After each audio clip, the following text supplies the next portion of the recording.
Salam əziz tamaşaçılar. Xalq qəzetinin internet televiziyası Xalq qəzeti TV efirdədir. Bugünkü verilişimizi Azərbaycan Respublikası Daxili İşlər Nazirliyi Daxili Qoşunlarının en sayılı hərbi hissəsindən hazırlamışıq. Ocağına can qurban Azərbaycan, əziz sən də əyilməyən vüqarımsan. Uçağına canım qurban Azərbaycan, savaşlardan anlaşı çıxan zaman tarixlərə bağışladın neçə qurban. Hər qonşuda bir parçası əsir qalan torpağına canım qurban Azərbaycan.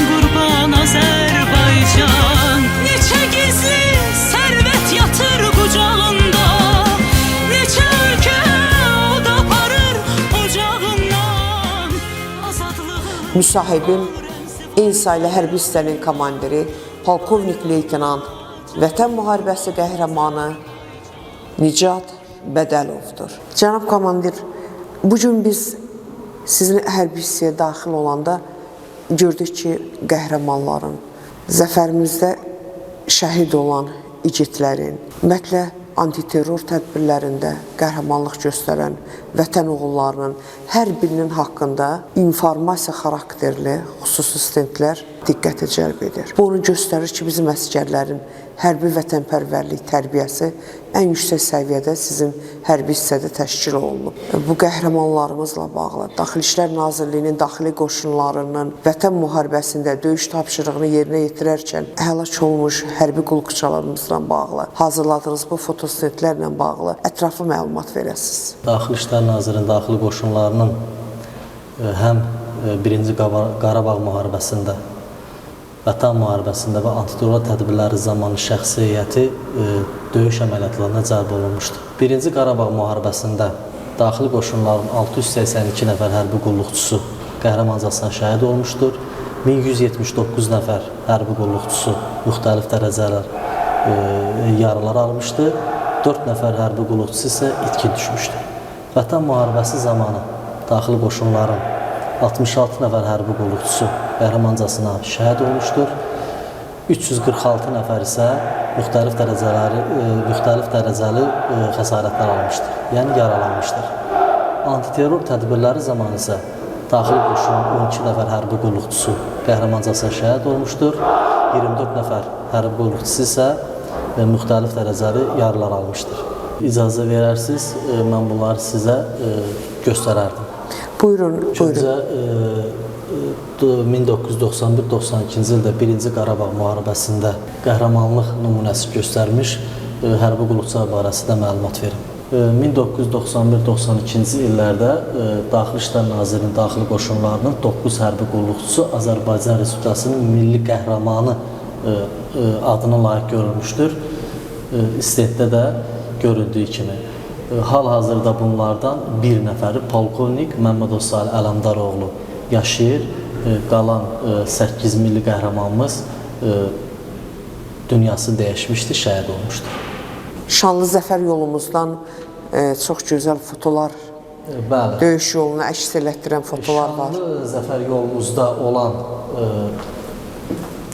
şəkillər 1991-92-ci il 1-ci Qarabağ müharibəsindən çəkilmiş şəkillər var, antiterror tədbirlərində çəkilmiş şəkillər var və Vətən müharibəsində çəkilmiş şəxsiyyətimizin fotolarını görürsünüz. Buyurun. Bayaq da elan etdiyim kimi Daxili İşlər Nazirliyinin daxili qoşunlarının Vətən müharibəsində 66 şəhidi olmuşdur. Onlar da gördüyünüz kimi istint şəklində təqdim olunur. Antiterror tədbirləri zamanı isə daxili qoşunların 12 hərbi qulluqçusu qəhrəmancasına şəhid olmuşdur.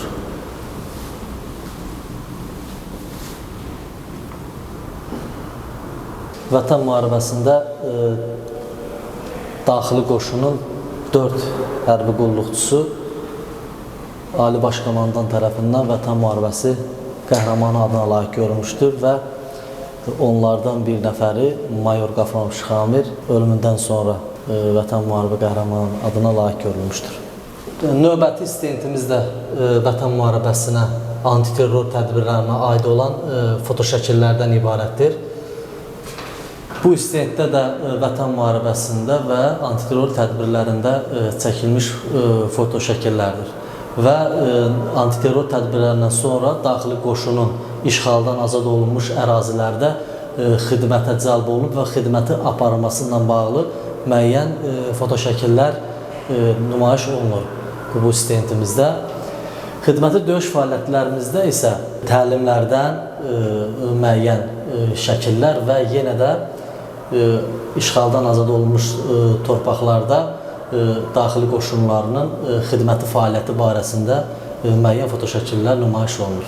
Bilirsiniz ki, bu il 2020-ci ildə qazandığımız zəfərimizin 5 ili tamam olur. Bu 5 illik yubiley ilə bağlı biz qəhrəmanlarımızı xalqımızla daha yaxından tanış etmək istəyirik. Xahiş edərdim, doğulduğunuz kənd, rayon, ailəniz haqqında, valideynləriniz haqqında, bax, hərbiyə qədər gələn yolunuz barədə ətraflı məlumat verəsiniz. Buyurun, sizi dinləyirəm. İlk öncə xoş gəlmisiniz. Mən də sizi özüm və şəxsiyyətim adından xoş gəldin deyirik. Və sizin sualınıza qayıtmaq istəyirəm. Mən Bədəlov Nicat Mehmanoğlu 1989-cu il dekabr ayının 12-si Qazax rayonu Çali kəndində anadan olmuşam. Atam Bədəlov Mehman Həmidoğlu hərbiçidir. Hərbiçi ailəsində anadan olmuşam. Deməli, sizin atanız hərbiçi olub. Bəli, atam da hərbiçi olubdur. Anam Bədəlova Günlar Tofiq qızı və anam da müəllimədir. Bəli, hərbiçilik sənəti, hərbiçilik peşəsi heç kimə heç nədən verilmir. Bunun bir göründüyü yer, hiss olunduğu bir nöqtə, gördüyü bir vəziyyətlərdən insana qaynaqlanır. Əlbəttə ki, mənim atam da hərbiçi olduğu üçün mən düşünürəm ki, ondan mənə keçibdir. Əlbəttə, bir hərbiçi ailəsində doğulmaq, böyümək, bunun təsiridir. Siz hərbi yolu seçmişsiniz. Bəli, mən də elə düşünürəm və mən onu məktəbi bitirdikdən sonra Daxili İşlər Nazirliyinin daxili qoşunlarının Ensali hərbi hissəsində xidmətə başlamışam. Xidmətindən sonra öz ərizəmlə müddətdən artıq xidmət edən hərbi qulluqçu kimi işləmişəm və Daxili İşlər Nazirliyinin daxili qoşunların orta ixtisas hərbi məktəbinə imtahan verdikdən sonra 2010-cu ildə daxil olmuşam. 2012-ci ildə həmin məktəbi ilkin leytenant hərbi rütbəsi ilə Daxili İşlər Nazirliyinin daxili qoşunlarının Zakatala rayonunda yerləşən Ensali hərbi hissəsinin xüsusi təyinatlı dəstəsində qrup komandiri kimi xidmətə başlamışam. Xidmətimin demək olar ki, çox hissəsini xüsusi təyinatlı dəstələrdə xidmət etmişəm. Xüsusi təyinatlı dəstədə xidmət edərkən 3 dəfə Türkiyə Respublikasında hərbi ikisi hərbi məktəb olub, biri isə xüsusi kurs olub.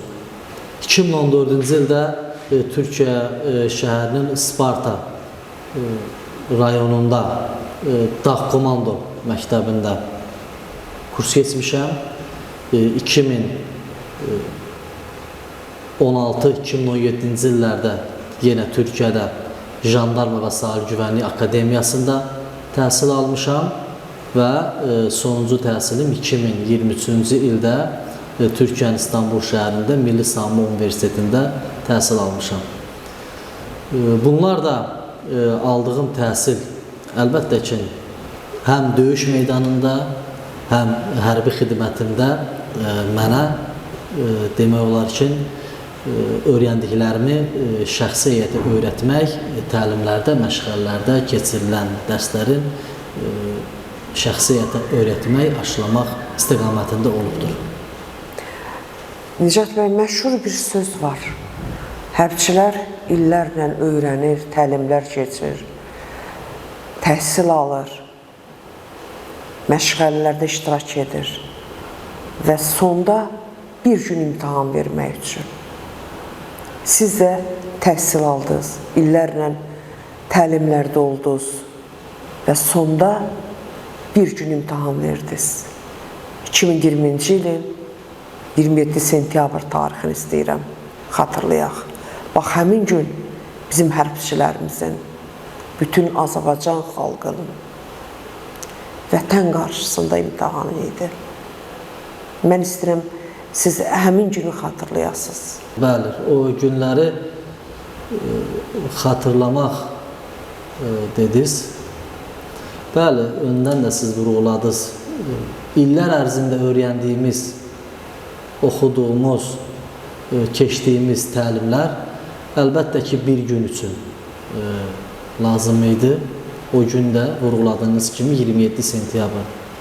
Bəli, hər kəs kimi mən də bir Azərbaycan övladı kimi, Azərbaycan ordusunun bir zabiti kimi, bir komandiri kimi, əlbəttə Ali Baş Komandanın əmrinə sadiq qalaraq döyüşlərdə iştirak etdik. Daxili İşlər Nazirliyinin daxili qoşunları olaraq ilkin döyüş tapşırıqlarımız Kəlbəcər rayon istiqamətində oldu 27 sentyabrda. Kəlbəcər rayon istiqamətində gedən döyüşlərdə ümumilikdə ordumuzun süzayətini, dözümlülüyünü şəxsən öz gözümün şahidi oldum.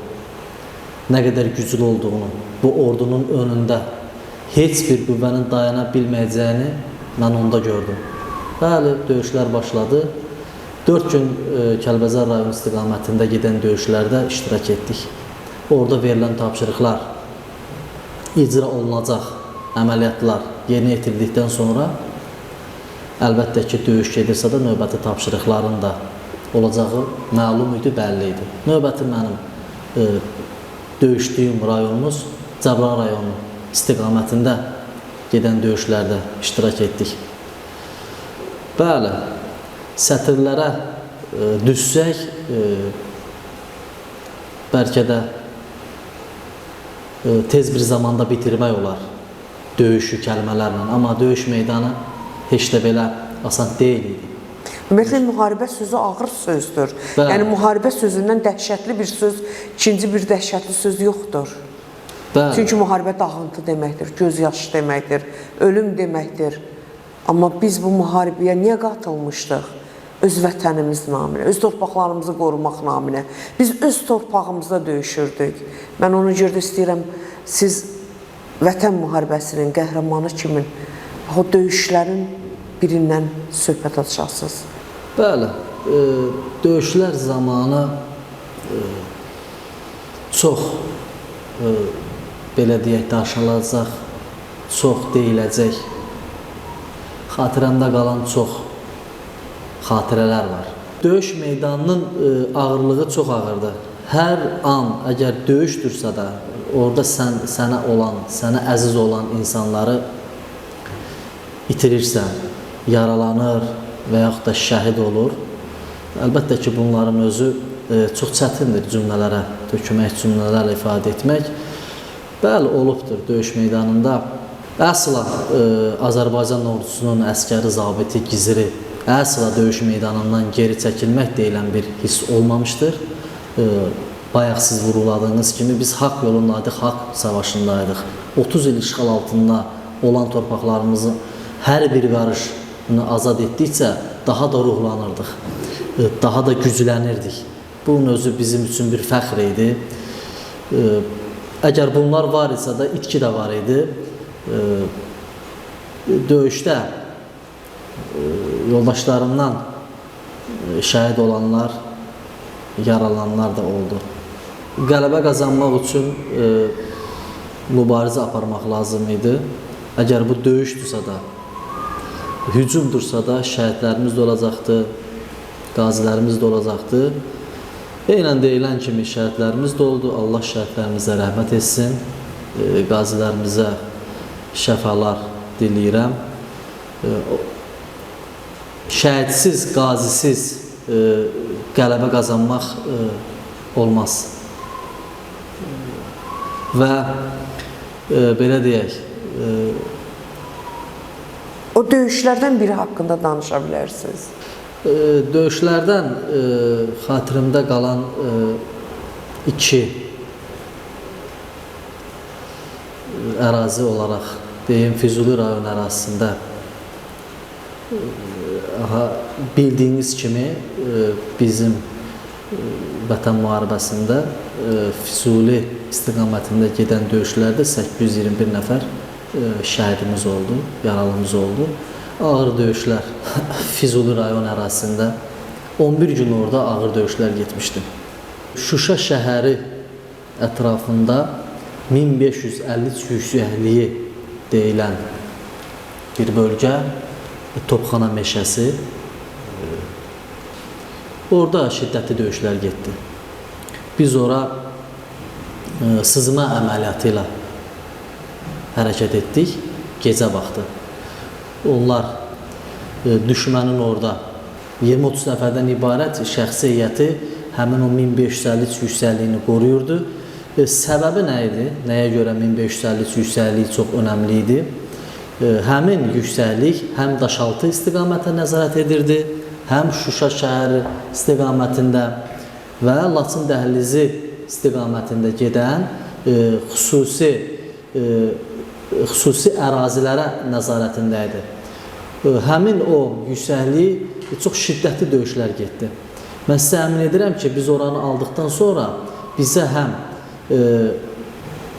Laçından, Şuşadan, Şuşanın kəndi olan Mədəd kənddən, Şuşa kənddən, Xankəndi istiqamətindən 3 günc artilleriya atəşlərinə tutmuşdular. Çox şiddətli döyüş getdi. Bəli, yaralımız, qazimiz oldu və onlar elə bir vəziyyətə salmışdı həmin meşəni, heç bir ağac belə ayaq üstə qalmamışdı. Çox böyük şiddətli döyüşlər getdi. Bəli, mənim xatirimdə... Onda meşəni tamamilə məhv ediblər də? Meşəni tamamilə məhv etmişdilər. Tamamilə məhv etmişdilər. Necə indi döyüş meydanında görmək lazımdır. Üçbucaq istiqamətində bizi orada artıq məlum oldu düşmənə ki, həmin post alındı.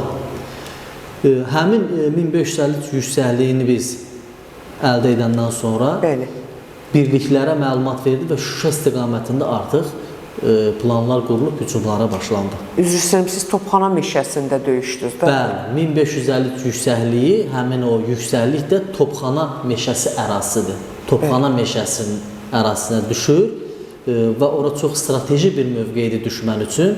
Biz oranı, həmin postu aldıqdan sonra artıq Şuşa şəhəri istiqamətində birliklərimiz hücuma başladı. Həmin ərazilərdə artıq birliklərimiz rahat şəkildə hücum əməliyyatlarını planlaşdırmağa başladı. Həmin o 1553 yüksəkliyini aldıqdan sonra biz oranı Azərbaycan ordusunun müəyyən birliklərinə təhvil verdik. Həmin o yüksəkliyi alan şəxsiyyətlə də bərabər növbəti tapşırığımız yenə Şuşa şəhəri istiqamətində döyüşlərə qatıldıq. Mən Şuşa şəhərinə ayın 7-si saat 15 radələrində artıq biz daxil olduq Şuşa şəhərinə. Qürurluydu Şuşa şəhərini görmək, hiss etmək, arzusundaydık. Belə deyək, həm sevincli idik, həm kədərli idik. Şəhidlərimizə, qazilərimizə kədərlənirdik. Aldığımız tapdaq altında olan torpaqlarımız ayağımız dəydikcə, gözümüz söydükcə də qürurlanırdıq. Həm də Qarabağın ürəyini artıq götürmüşdünüz. Bəli. Yəni öz torpağımızda Bəli, bəli. axır ki ayaqlarınızı basa bildiniz. Bəli, bax onlar qürur verici idi, kədər verici isə Allah bütün şəhidlərimizə rəhmət etsin. Əmin olun ki, şəhidlərimiz qanı bahasına. Bəzən hər kəs bu ifadələri işlədir, amma mən bunun canlı şahidiyəm. Mən bunun gözümlə görmüşəm. O ifadə var, qanı bahasına, canı bahasına. O həqiqətən də o cürdür, həqiqətən də o elədir. O torpaqda, o ərazidə hər bir qarışında şəhidlərimizin qanı var. Allah şəhidlərimizə rəhmət etsin. Döyüş varsa da şəhid də var, döyüş varsa da qazi də var, döyüş varsa da güclü iradəsi, güclü ordusu olan üçün də qələbə var.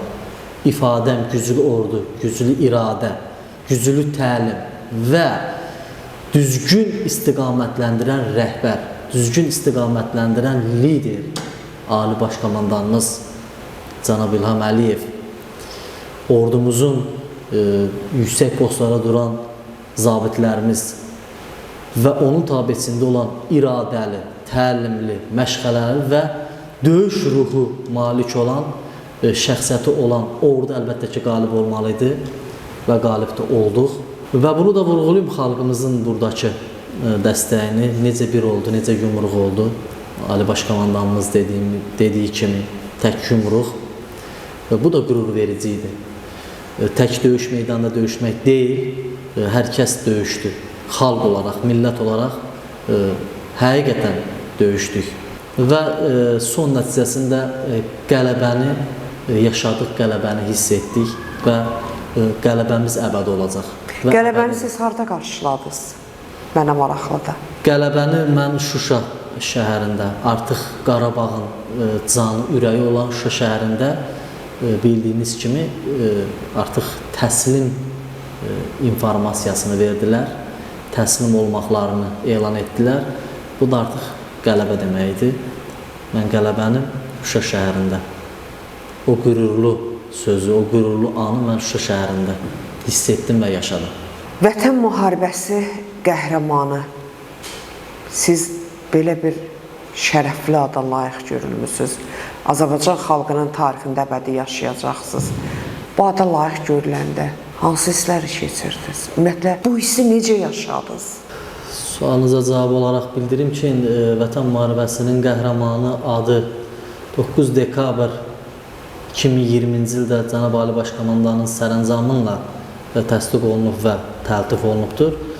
Mən Vətən müharibəsinin qəhrəmanı adına layiq görüldüyümü dekabr ayının 15-i məlumat almışam, məlumat verilir mənə. Səbəbləri müharibə əlbəttə ki, qurtarmışdır. Amma müəyyən istiqamətlərdə müəyyən fəaliyyətlər görülürdü. Mən də həmin o fəaliyyətlərə qatılmışdım. Laçın rayon istiqamətində müəyyən tədbirlər həyata keçirilirdi. 15 dekabrda mən bu adı verildiyi məlum oldu mənə. Bu məlumatı da mənə qardaşım dedi. Əlbəttə ki, onu hiss edə bilmədim, dərk edə bilmədim, yaşaya bilmədim. Yəni o adın bir, əlbəttə ki, qürurludur, əlbəttə ki, sevinclidir, əlbəttə ki, qürur vericidir. Amma yaşaya bilmədim səbəbləri döyüş yoldaşlarımın şəhid olmağı idi. Belə deyək, döyüş yoldaşlarımın ağır yaralanmaqları idi. Niyə də yalan olsun, mən sevinə bilmədim. Həqiqətən 6 gün sonra mən məlum olubdu. Olsa da belə o hissi istədiyim kimi yaşaya bilmədim. Səbəbi də döyüş yoldaşlarımın şəhid olmağı idi. Onların belə deyək, xatirələri göz önümə gəlirdi. Bir sözdən çox da sevinə bilməmişəm. Amma qürurluyam. O adı mən layiqincə daşımağa özümə borc bilirəm. Çünki o ad tək fərdi şəkildə fəaliyyət göstərmək üçün yox, əlbəttə ki, o adın ağırlığı o şəhidlərin qanındadır. Onların sayəsindədir. Mən heç vaxt deyə bilmərəm, tək o postu aldım, tək bu postu aldım, bu işi gördüm, xeyr. Bərabər, eyni, döyüş yoldaşlarımızdan döyüşdük, bəli. Mənə qismət oldu, amma sualınızın öndə verdiyiniz sual, ilkin başlanğıcda verdiyiniz sual, o his yaşamamışam, səbəbi də şəhidlərimizdir.